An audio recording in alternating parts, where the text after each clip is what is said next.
Tipuan terbesar setan, apa itu? Setan adalah pembuat kebohongan. Tipuannya itulah yang menjadi inti dari gangguan emosi kita. Ketika kita mempercayai kebohongannya, pemahaman kita akan kenyataan akan terganggu. Yohanes 8 ayat 44 mengatakan, iblislah yang menjadi bapamu dan kamu ingin melakukan keinginan-keinginan bapamu. Ia adalah pembunuh manusia sejak semula dan tidak hidup dalam kebenaran, sebab di dalam dia tidak ada kebenaran. Apabila ia berkata dusta, ia berkata atas kehendaknya sendiri, sebab ia adalah pendusta dan bapa segala dusta. Beberapa kebohongan yang kita katakan kepada pikiran kita sendiri, sebenarnya kita tahu bahwa itu tidaklah benar dan tidak dapat dipercaya. Tetapi seringkali kita percaya kepada perasaan kita yang sebenarnya itu tidaklah benar dan menyebabkan mental kita menjadi lemah. Apakah contoh dari beberapa kebohongan yang mungkin kita percayai yang bermain di dalam pikiran kita? Yang pertama, saya harus mendapatkan pengakuan dari semua orang sepanjang waktu. Yang kedua, ketidakbahagiaan saya adalah kesalahan orang lain. Yang ketiga, saya hanya sebaik yang saya lakukan.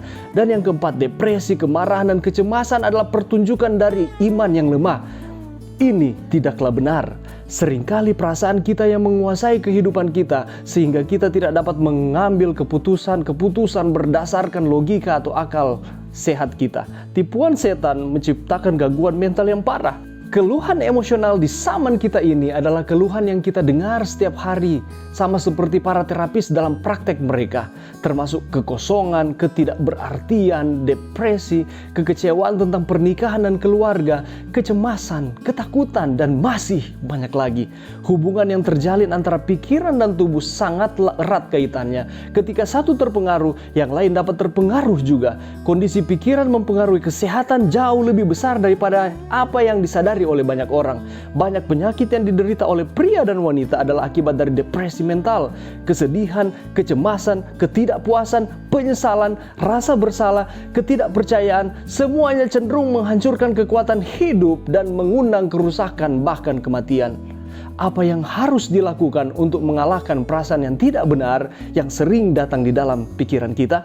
Ada beberapa solusi dari sekian banyak solusi. Di antaranya, bukalah Alkitabmu dan bacalah. Membaca memiliki efek menenangkan pikiran.